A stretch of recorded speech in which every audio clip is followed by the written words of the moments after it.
Hi, this is Lou Cataruzza bringing you another great interview with Dr. Eva Ritvo and her guest, a good friend, Dr. Eva Selhub. Dr. Selhub shares about her amazing life journey that speaks to that most important moment in one person's life. In her case, from the grips of a victim mindset that led to depression and to that dark place many contemplate.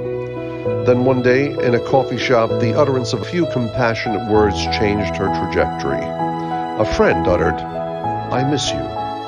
That compassionate thought led her to reflect and to give up the constraints of a victim mindset and on to a career of contributing to the betterment of the human condition.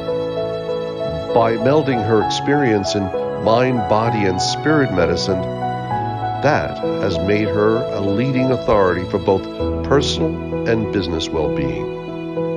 Her most recent book, Resilience, is one of 5 books she has written, and with a thriving practice in integrating medicine, she has elevated her and her clients to living a satisfying life.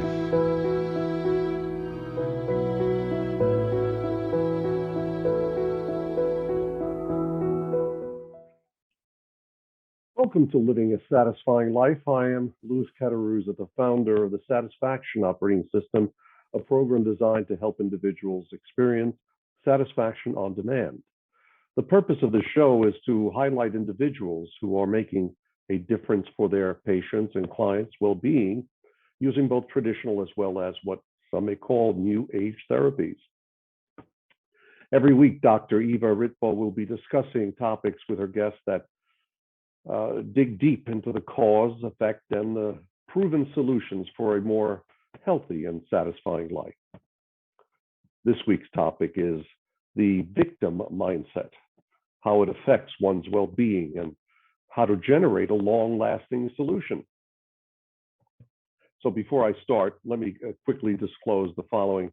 Any views expressed on this show may not always be in agreement with the host or with the views of myself or that of my staff, and should not be construed as an endorsement. Always seek the advice of your physician or other qualified health provider with any question you may have regarding a medical condition. So at this time, let me welcome you to Dr. Eva Ritvo and her guest, Dr. Eva Selhub. Hi, Lou. Hello, hello. So I know how this topic is one of certainly importance to me, because I've kind of been searching for really getting to the heart of dissatisfaction for not only myself and my years of looking into what was my causes, but it's basically those individuals whose lives are just not satisfied. And that we talk about here, and it's important to get to this conversation about the victim operating system. And I know that your dear friend, Dr. Eva Selhub, has some real interesting inputs to this. And so I'm going to let you introduce her, and then we'll bring her in, and I'll step back, and you can continue the conversation and have fun. It's a wonderful honor to have Dr. Eva Selhub with us here today. She is board certified in internal medicine, and she served as an instructor of medicine at Harvard Medical School and as a clinical associate of the world-renowned Benson Henry Institute for Mind-Body Medicine at the Massachusetts General Hospital for close to 20 years, serving as their medical director for 6 of those years. Dr. Selhub is now working with clients, corporations, and scientific colleagues to redefine the ways in which we approach resilience to a model that incorporates alternative approaches to health, as well as the concept of fitness that is achieved not only physically, but also mentally and spiritually. Dr. Eva Selhub is also the author of The Love Response and the co-author of Your Brain on Nature, Your Health Destiny, and the Stress Management Handbook. Most recently, she has released Resilience with the Dummies series. Good morning, Dr. Selhub. It's beautiful to see you. I wish it was in real life, but we'll substitute with virtual for today. So you've got a new book out since I saw you last, huh? I do. Resilience for Dummies. Absolutely. Can you tell us about it? It's actually a really good book. I say that, but it's through the For Dummies series. And so you always sort of wonder how those things are going to come out because they have, they're regimented in how they're created. But I got to put in 25 years worth of my work into this book in a very easy format. You can open up to any chapter that you want and it can stand alone, which is really nice. And I go over all facets of resilience. I call it the 6 pillars. So physical, emotional, mental, relationship, spiritual, and community or leadership. And I take each of those sections and talk about how to build physical resilience, how to build emotional resilience, and so on and so forth. Teach different meditation practices, how to bring resilience into the workplace, into the home life, how to learn resilience from nature. It just has a lot of good tidbits in there. Anyone can use it in their life. So I'm proud of it. It's a very beautiful and rich book and obviously quite timely. Can you talk to us a little bit about how you started as an internist and how you've ended up somewhat far from the traditional path? Yeah, thankfully. Yeah, I did. I started out in as a primary care doctor, but really the journey started before that. Before I switched out of primary care, I was in my residency at Boston City Hospital. I was actually planning on being an intensive care unit doctor and pulmonologist, which would have been pretty crazy had I stayed in that nowadays. Yeah. That was really what I loved most. I loved the lungs and I loved that intensity or intensiveness of working either in the ER or the ICUs, making quick diagnoses, saving lives. I mean, couldn't be farther from what I'm doing now. But it was in my second year, at the end of my residency, my second year, I only had another year left before it was time to do a fellowship. And I ended up getting stuck with a needle that had HIV blood on it. And it was a really, really bad exposure. It was at a time in 1996 where there was nothing really people could do about HIV. People were dying horrible deaths, getting really sick. And I had a really big exposure to it. And the doctors, the attending doctors put me on a cocktail of medications that to prevent conversion to HIV, which is a count was about 14 pills a day for 14 pills. Yeah, I think 14 pills a day for 6 weeks. And of course I was scared out of my mind. I was in total distress.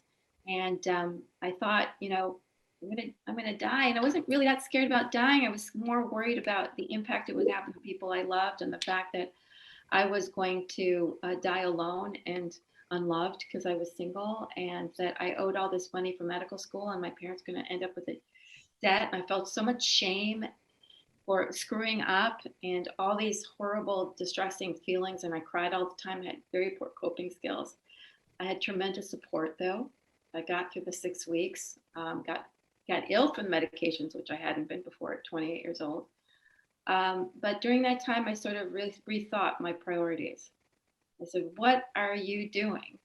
And do you want to be living like this with this fear for the rest of your life? And really kind of saving lives. The patient who actually I was working on actually was virtually dead. He really didn't, we're basically just waiting for the family to take him off the ventilator. And it said, I really kind of thought about our culture and that we end up in ICUs as opposed to living our lives. And what is that all about? And what am I doing? So I just sort of had a sort of realization over that 6 weeks of kind of just, what am I doing? So I decided I'm not going to go into pulmonary. I don't know what I'm going to do, but I'm going to follow a midwife around. I'm going to work with the people. I'm going to learn about life and sort of change the course of what I was going to do with medicine.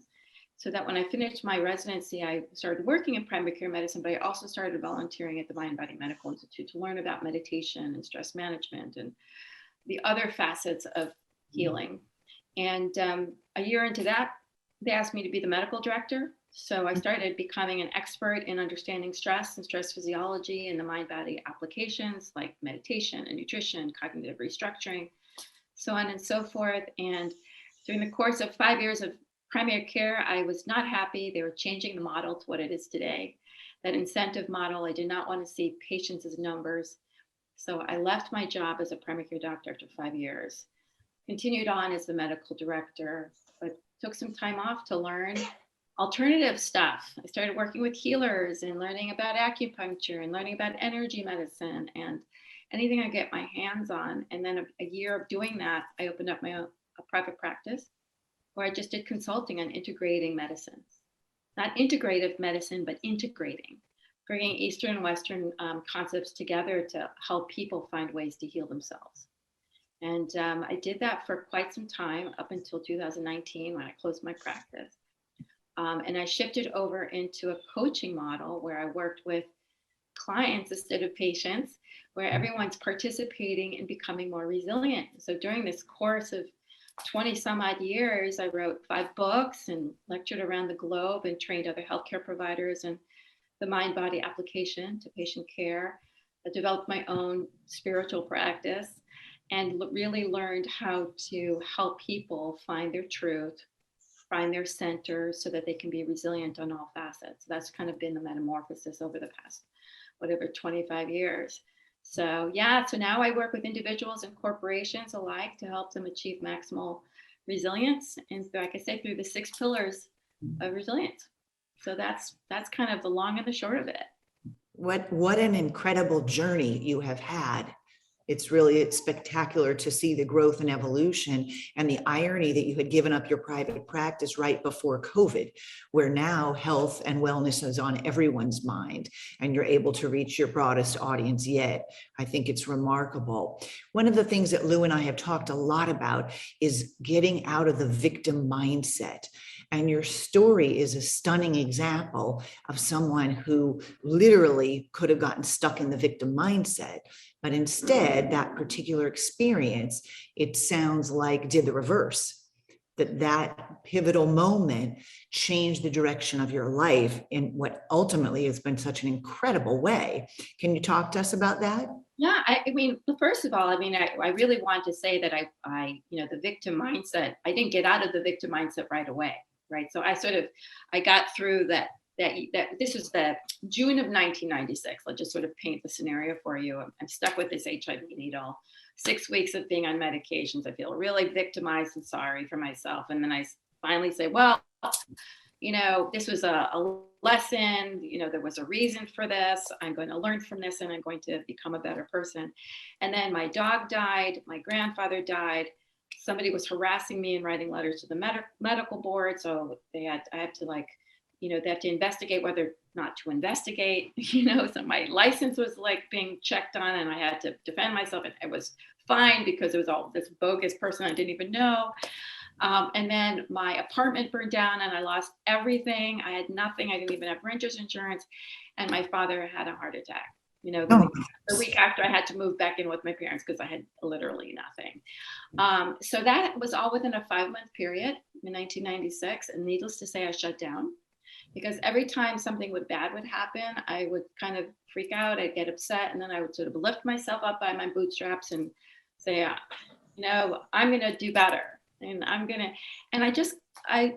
by that end of November, when my father had that heart attack, I just felt so helpless.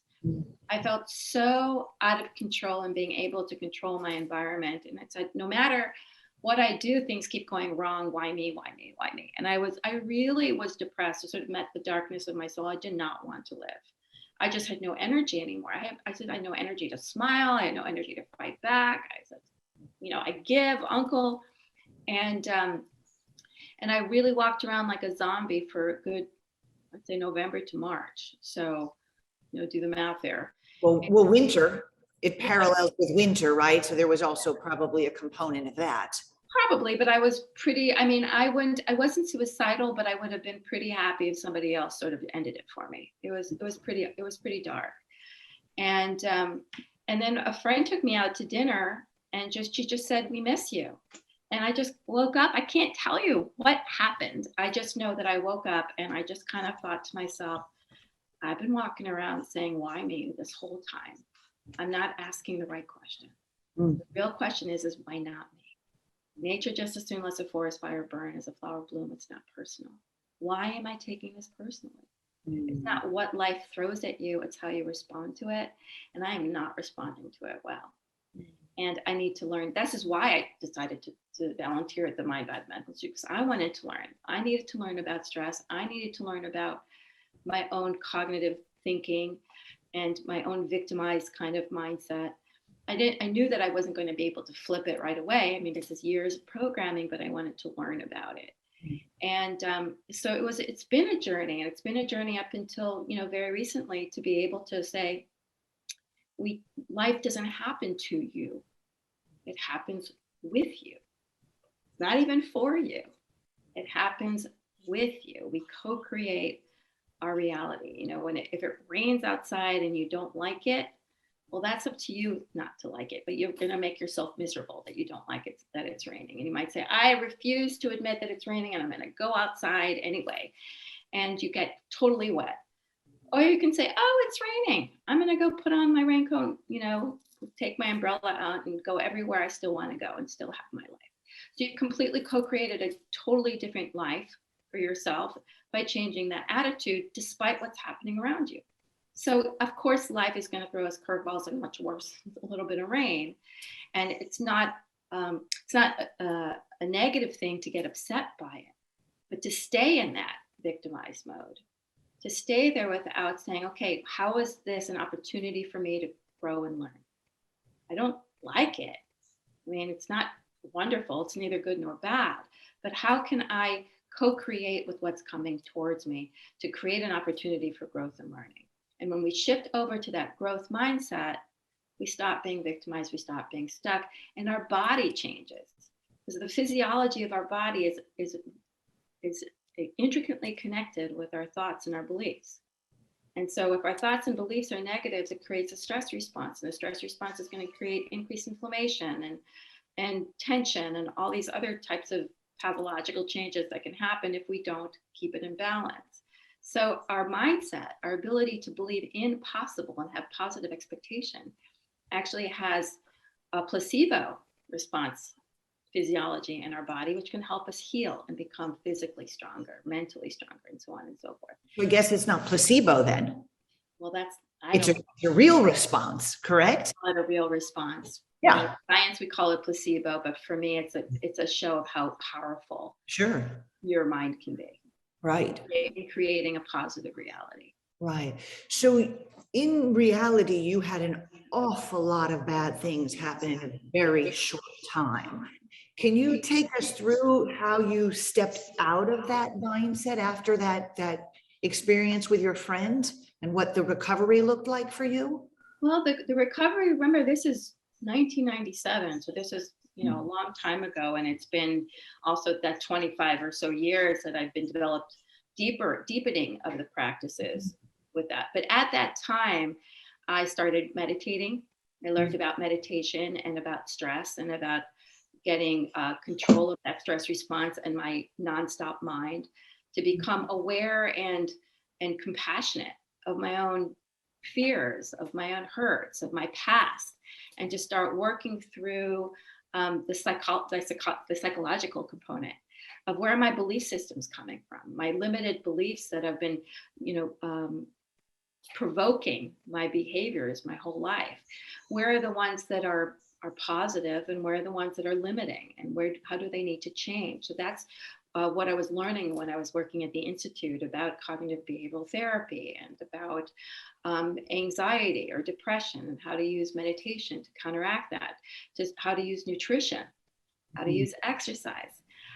So over the course of this time that I'm sort of working on myself, I'm learning about better nutrition practices. What can cause anxiety, what can cause depression, what can cause inflammation, what can alleviate inflammation. Learning about my body, how to be in my physical body, how to appreciate, how to love it, because most of us don't, and we abuse it. And, learning about fitness versus dieting. And so all these facets were teaching me about how to love myself more and how to create more love in my life. So I was learning about relationships. What are positive, life-enhancing relationships versus toxic relationships, and what is my part in this? And what does it mean to be an influencer? that's like that leadership position, that what I do influences other people. And so those were all the different things that I was looking at, observing, teaching my clients. And that's what, again, it came into becoming those 6 pillars. So that's really what I did. I then turned around and taught other people to do. It's beautiful to hear you talk about it. And I think for people listening that might be in that victim mindset, to recognize that it's not going to necessarily be one phrase like you had at lunch, but it's really more of a slow building of different components that help you lead to a more positive mindset to do what we're ultimately trying to do, which is lead a satisfying life. And it's very clear that you're leading a very satisfying life and that you put a lot of effort into that. And now you're able to do that and you're able to teach people. And we hope that today we've inspired some people who may have had genuinely bad things happen to them. And there's other people who have anxiety and depression without bad things happening. You know, other things may trigger it, as you say, a lack of nutrition, a lack of exercise, might be genetics. So for anybody who's listening, I think it's so inspiring to see you and recognize that people can come so far and have such a satisfying life, even if life has given them a lot of challenges, as it gave you a lot of challenges.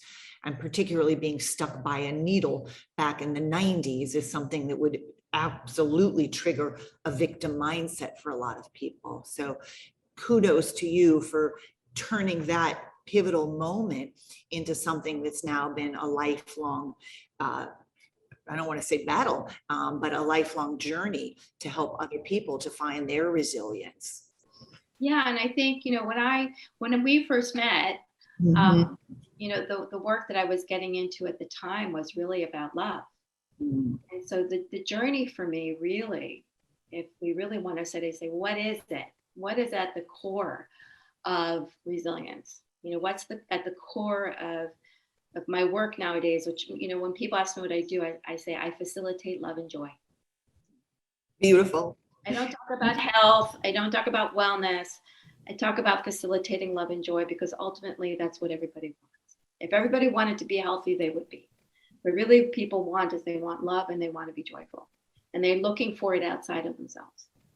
Like, if I have this, then I'll be happy. And if I have this, then I'll be happy. And when my blah, blah, blah, then I'll be happy. And people wait for it, or they get immediate gratification from whatever addictive behaviors we have, whatever they may be, whether it's food or exercise or even work, whatever it is that provides me with value. And when I do it, I'm happy and I'm going to keep doing it, as opposed to finding that joy and happiness that we have innately within us, that love, and then also doing all these other things that support us to feel that way. And so what my discovery was love. And when I wrote that love response, and we met each other in that very beginning of whatever, 11, 12 years ago. And we fell in love that day. We did. It was love at first sight. And you fell in love with someone else that day. That's true. That's true. It was that didn't last, but we lasted. But it was very positive. It was a beautiful experience, because when we met, and this is important, I think, for people to know, I was in that needle stick moment. I was coming out of a marriage. I felt victimized. I was very down. And I got drawn to you very serendipitously through a radio host who didn't know really either of us, but thought it was cute that we were both Dr. Evas and we did something similar.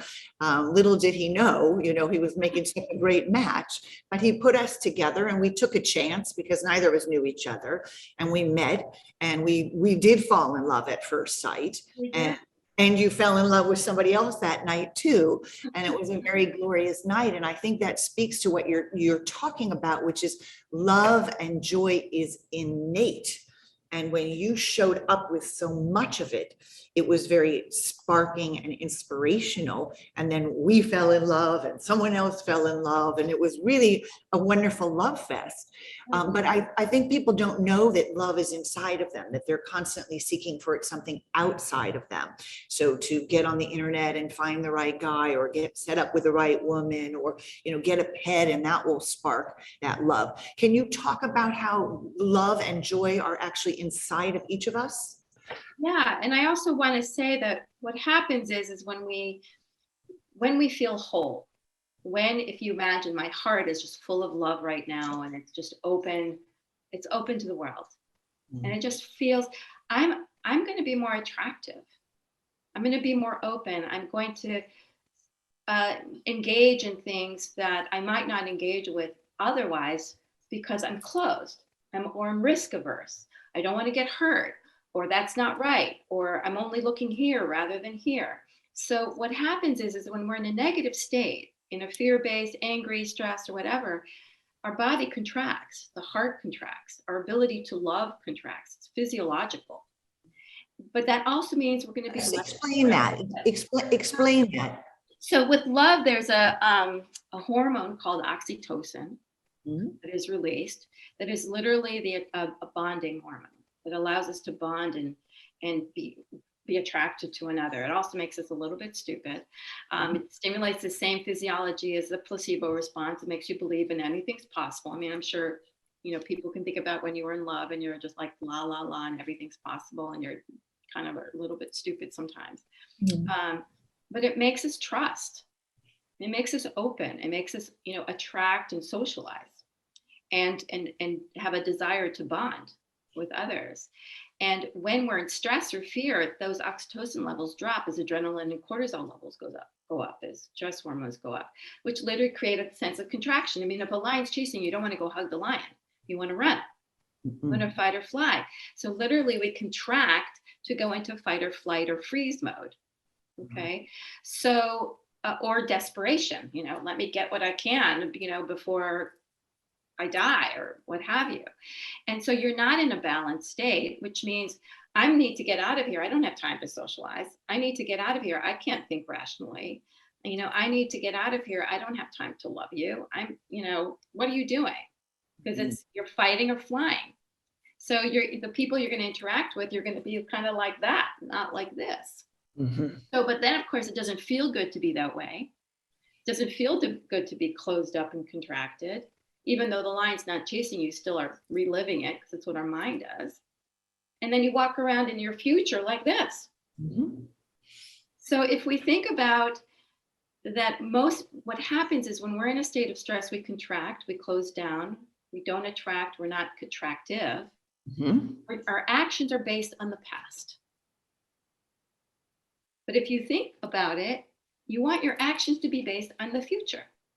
And if the future you seek is one of love and joy, then act as such, as if your life is full of love and joy. Like when you think about, I'm going to make, vegetable korma for dinner, then you start preparing for making vegetable korma. You think about which vegetables I want to go. How am I going to make the curry paste? You go to the grocery store, you start buying everything, you can figure out the right pots and pans.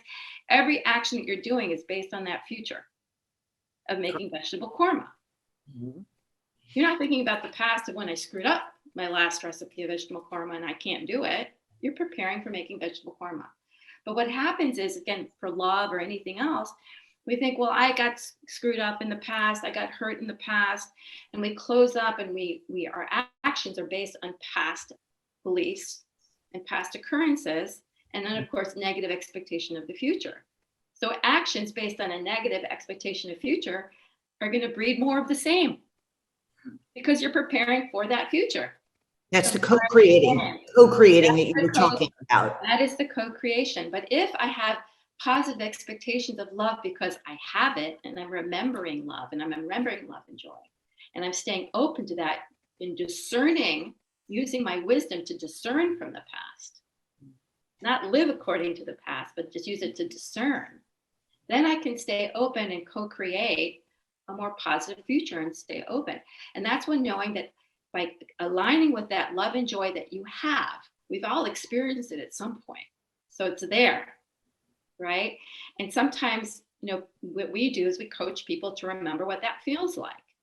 And so if we can stay in that experience of love and joy and open-heartedness, and be able to access our mind that isn't shut down now because it's not in stress, to be able to discern through life with wisdom, as opposed to children who don't have that wisdom yet, then we can actually prepare for the future and co-create in a positive light.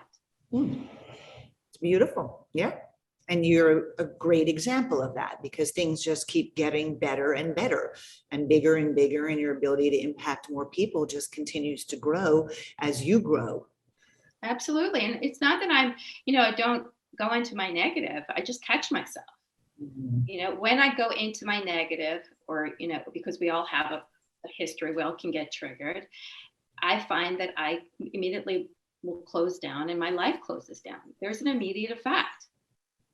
The minute I open up my heart and I do my meditation practice, I take care of myself, I go into my belief system that is positive, that I'm loved and that I'm valuable, everything opens up again. So I would encourage people to do that practice. Be aware of how much of your own sense of value is getting in the way of you really enjoying your life, making good choices, feeling valuable. The narrative that people hold on to, right? If your narrative is based on the past of like, I can't trust people, or this always happens to me, or that all or nothing kind of statements that are based on limiting beliefs. So if that's your narrative, then you're always going to find evidence for why that's true, and it will continue to happen in your life because that's your narrative. But what about changing the narrative? Changing the narrative that I'm valuable, changing the narrative that I'm loved, changing the narrative that I'm full of joy, and I like this feeling. I like this feeling. And the minute I start going into I like this feeling, I remember what it's like to have that feeling. And then I'm now in a positive co-creation. Beautiful. It doesn't say the past didn't happen. It's just choosing a different narrative. Dr. Eva, it's been great to hear about your journey. And I appreciate that you said one of the quickest tools or earliest tools you used was meditation. And I think meditation is something that's so valuable because it's something we can all do at any moment. It's free of cost and it doesn't take a lot of training. I'm wondering if you could share with us a few of your best meditation tips. Yeah. So first of all, I think one of the things to think about, people get, they use the word, I want to just sort of say this, they use the word should on themselves. And I really want to encourage all the listeners never to should on yourself. There's nothing you should do. You don't have to exercise. You don't have to eat healthy. You don't have to do anything. It's what you choose to do. So always keep that in mind. These are things you could do. It's not something you should do. Because the minute you say should, you're not going to do it. Because should breeds shame. And if you go into shame, you go into negativity and you beat yourself up and now you're not valuable anymore. As opposed to saying, I choose because I'm worth it, or I choose because I'm valuable, or I choose because I can. So I could meditate. I could exercise. I could, get more sleep. I could. And if I did, I'd probably feel really good. And that's sort of the kind of conversation I want you to have with yourself, is not put that pressure on yourself that you have to meditate. Having said that, it's hard for people to get into a practice of meditation. And so what I tell people is don't worry about it. Try to do 10 big breaths, set your watch or your timer or something like that to just pay attention to your body, pay attention to the contraction versus expansion. I'm going to give you an exercise right now, which is really simple. It's an awareness exercise. And you can do this all day. You can do it for 5 minutes. You can do it for 10 minutes. You can do it for 20 minutes. And if you can get up to 10 to 20 minutes a day, you start creating the relaxation response. It starts having a carryover effect. If you do it regularly, that 10 to 20 minutes a day, even twice a day, you're going to get off your blood pressure medication, sleep better. It's a treatment for all kinds of ailments. Having said that, you don't have to do that. If you can just start with taking 10 breaths every hour, or practicing mindfulness, taking a walk through nature and immersing all your senses in the experience. So take a mindfulness walk. 20 minutes a day in nature is going to have this effect on you. So there's a lot of different things that you can do. And this is the key is to become more self-aware of how you feel. And so, for example, I'm just going to have you pay attention to how your chest feels right now and your breath. And you're just paying attention to whether it feels open or closed, relaxed or tight, heavy or light, and the consistency or smoothness of your breath. You're not really going to be able to tell anything right now. You're just observing. You're doing a so noted. I'm noticing what I'm feeling right now. And then I'm going to ask you to think about something that's stressful for you. It's something that might be causing you anxiety or fear or anger or grief or any type of negative emotion, and just give yourself a second or two to think about it. And when you think about it, notice what happens to your breath and what happens to your chest. You might even notice the heart rate. You might notice your jaw gets tight or your shoulders. Just notice where the tension starts building up in your body, but particularly in your chest when you think about this stress. You're just noticing. This is non-judgmental observation of what you experience. This is a mindfulness exercise. I'm experiencing anger. I'm experiencing tightness in my chest. So just label the feeling. This is tightness. This is tension. This is anger associated with tension. Okay, we're just labeling it. And then what I'm going to have you do is shift your mind to thinking about a situation of awe. It could be that you're gazing at the most incredible sunrise or the sunset that you've ever seen, or you're standing at the top of the mountain looking out like a eagle's eye at everything beneath you, or you're watching your child walk for the first time, or you are gazing into the eyes of somebody you absolutely adore. It's a magical experience and one full of awe and gratitude and hope. And so whatever that experience is, just let your mind wander to that experience. And as you do so, notice what happens to your chest, what happens to your breath. But they'll open or close, relax or tighten your light. Just notice how you start feeling. And then you might even take that deep breath. And as you breathe in, you count to yourself 1, 2, 3 as you breathe in. And then as you breathe out, you count to 6. 1, 2, 3, 4, 5, 6.